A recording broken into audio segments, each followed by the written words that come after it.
खेल भावना कोई फिलॉसफी नहीं है जिसे विकसित किया जा सके। मुझे खेल की तरह जीना है, मुझे खेल की तरह जीना है। विज्ञान बता रहा है कि सारी सृष्टि ऊर्जा का एक नृत्य है।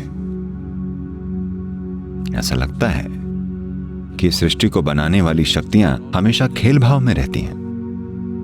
इस संस्कृति में हमेशा सृष्टि को ईश्वर का खेल बताया गया है। भगवान का खेल यानी कई लोगों ने सोचा, ओ वो मूर्ख मेरे जीवन के साथ खेल रहा है, तभी इतना दुख है। सृष्टि की शक्तियां हमेशा खेलती रहती हैं। अगर वे खेलना बंद कर दें तो आप खत्म।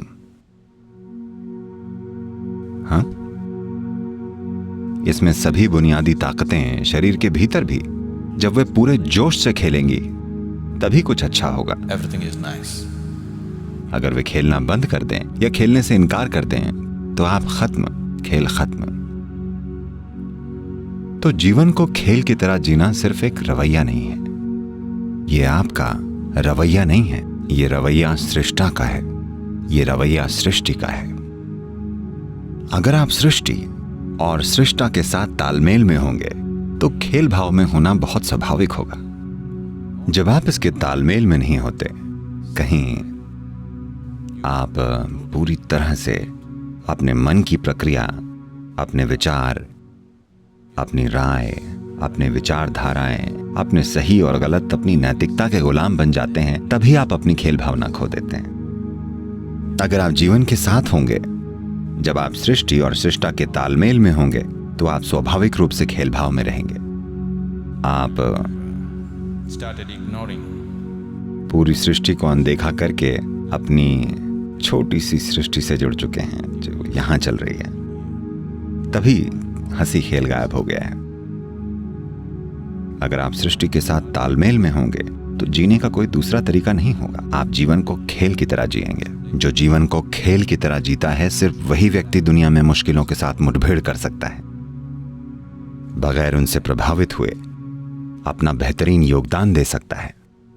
अगर वो खेल भाव नहीं जानता तो वो मुश्किलें उसे खा जाएंगी। दुनिया में जो मुश्किलें हैं वो सरल नहीं हैं। अगर आप जरूरी खेल भाव के बिना उनसे जूझना चाहेंगे तो ये कभी मत सोचिएगा कि आप उन्हें हल कर पाएंगे। वो समस्याएं आपको खा जाएंगी, सिर्फ यही होगा।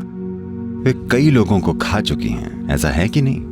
अच्छे इरादे वाले कई लोगों को खा चुकी हैं, कितनों को निगल चुकी हैं। क्या ऐसा नहीं हुआ? दुनिया की ये मुश्किलें बहुत अच्छे इरादों वाले कई लोगों को मौजूदा हालातों ने निगल लिया है। By the existing situations.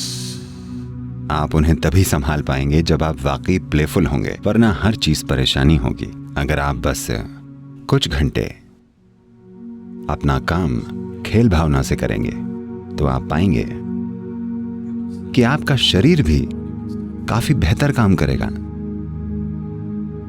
आपकी नींद का कोटा कम हो जाएगा और जीवन को खेल की तरह जीता हुआ व्यक्ति स्वाभाविक रूप से ध्यान कर पाता है, क्योंकि जब आप खेल भाव में होते हैं तब आप अपने काम में उलझते नहीं हैं। जब आप उलझते नहीं हैं तब कर्म बंधन नहीं बनते, कर्म योग होता है। तब जीने की प्रक्रिया उलझाने के बजाय ये आपको मुक्त कर दी जाती है। यानी आप कर्म करने के बजाय अपने काम की मदद से योग कर रहे होते हैं। जब आप दिन भर योग कर रहे होते हैं तब सब कुछ जरूर बेहतर होता जाएगा, है ना? शुरुआत में जिसे अभ्यास नहीं हुआ है उसके लिए काम जरूरी है। और अगर आप खेल भाव से काम नहीं करेंगे तो काम हमेशा परेशान कर देगा, Always. चाहे काम कोई भी हो।